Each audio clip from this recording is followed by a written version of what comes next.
So for this video, I'd like to talk about how to use a metronome for practice. I've noticed it seems to be one of the most overlooked things to do in order to improve your playing. And it's also, there's a lot of common mistakes that seem to happen with a lot of people that I teach in person or people that ask me questions online. So usually with metronome is used not just to keep time, but in order to help you get faster at something. So basic things to start with is, let's say you want to work on a particular, like a scale run or something. So just for example, let's say we're just doing an A minor scale, and I'll put the tab up for this too. So an A minor scale.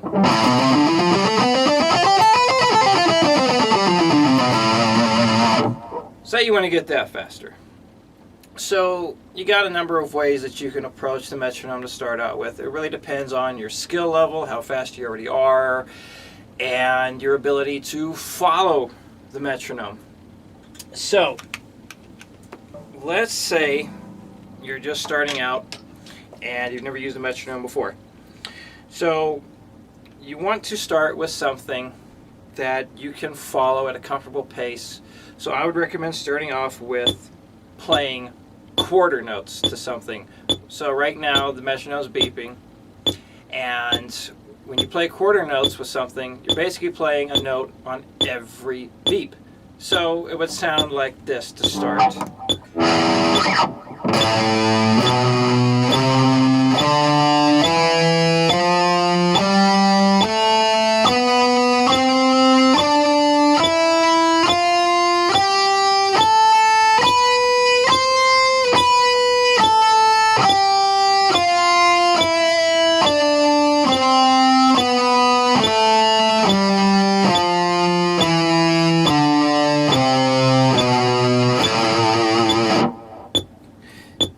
Now, if you're a little bit more advanced, what you could do is maybe try some eighth notes, which is basically playing two notes on every beep. So same tempo, I'll do eighth notes this time so you can hear what that sounds like.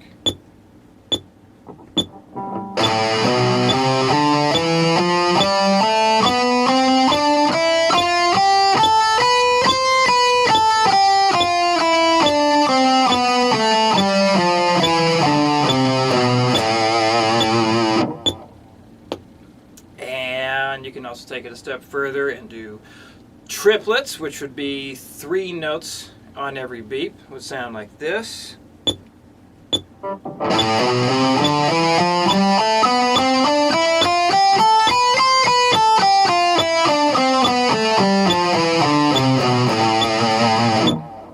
And another subdivision you can use is 16th notes, which is four notes on each downbeat. So it'll go something like this.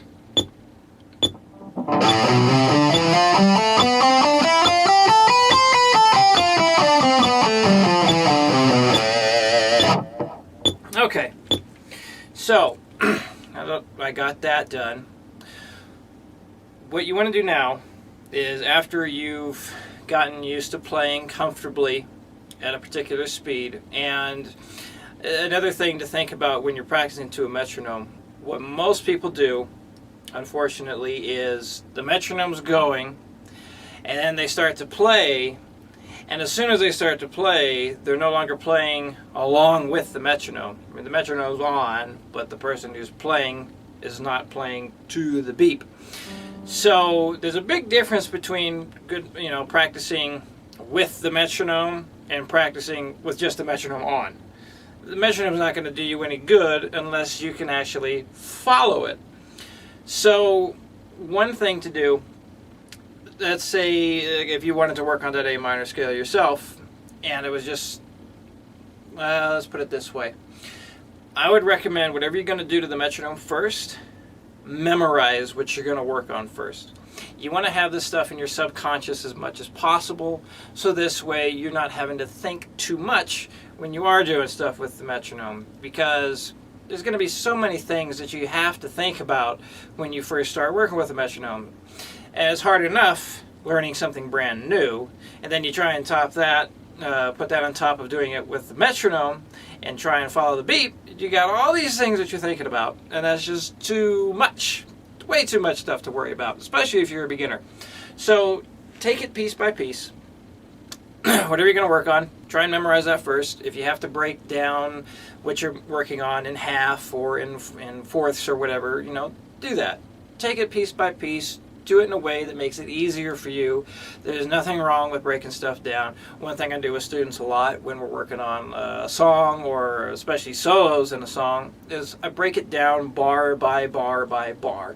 So this way we get a small portion up to speed and memorize first, and then we put another portion up to speed, and then eventually we put a couple bars together, and then maybe 4 bars together. So this way we're slowly building up, which makes it much easier to digest stuff. So anyway, a good thing that I was taught that really helped me get better at timing is when you're playing to the metronome, instead of aiming for the beep, try and aim for right after. Because our human tendency is going to have us rush when we try and play exactly on the beep. When we're trying to aim for that beep, what's going to happen is most of the time we over-anticipate it, and we play a little bit early. And even if we do manage to play a little bit late after the beep, it still sounds more on time than if you were rushing it. So, because of that tendency to rush things, if you are aiming for just a fraction of a second after that beep happens, what it's going to do is actually put you more on the beep. It's going to make it a more solid sounding rhythm. So, aim for just a fraction of a second after the beep. It'll tend to help you lay back on it more. And that's another thing. Try and play laid back when you're doing this stuff. Because, again, especially us guitar players, I'm completely guilty of this, especially in the beginning, always rushing things. Always rushing things. You gotta slow down and lay back on stuff and kind of get into the flow of how the metronome works. And again, aim for after that beep. So anyway, so let's say you got a piece that you want to work on memorized. You feel comfortable playing each note on the beep, and you feel confident that you can actually follow that beep. And try and tap your foot along with it too, because your foot is basically helping you follow that metronome click. So I'm starting off at 70 beats a minute here. I want to do 16th notes just for time purposes. So, starting off at 70, again, doing the A minor scale. So, it's time to practice. You're all set up. You're ready for the metronome work. So this is what we're going to do. Going to run through this again.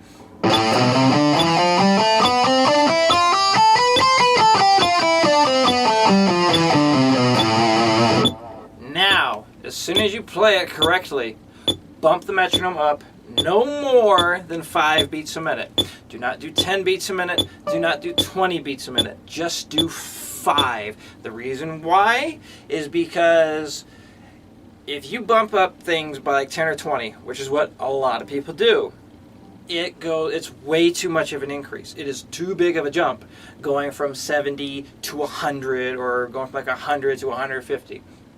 So I like to incorporate a lot of bodybuilding principles into playing an instrument, because when you're playing an instrument, you are developing new skills in your body. You are basically, in a way, it's very similar to bodybuilding or any kind of weight training, because you are trying to improve yourself in a physical way.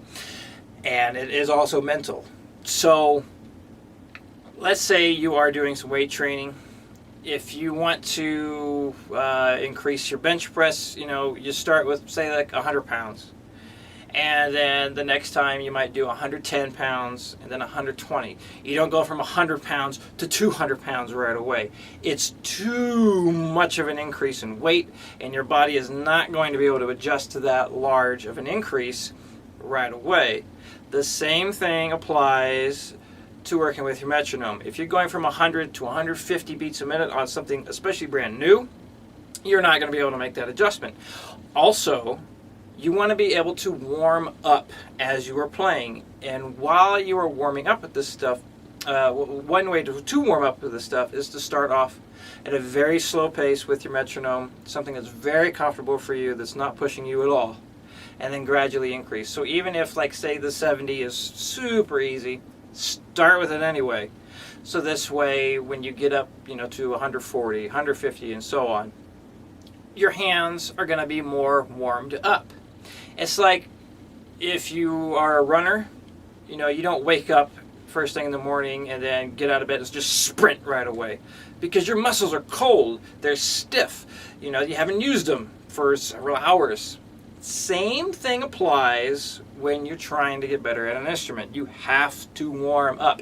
So this is another reason why you want to do small increments. So anyway, so I did 70, going to do 75, and I'm just going to do this a little bit. And every time I play the scale right, I'm going to bump it up 5. So starting at 75 now, I'm just going to do this for a minute or so, just so you can see the idea.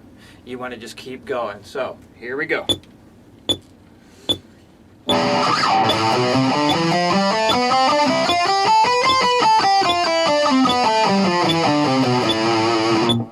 So right away.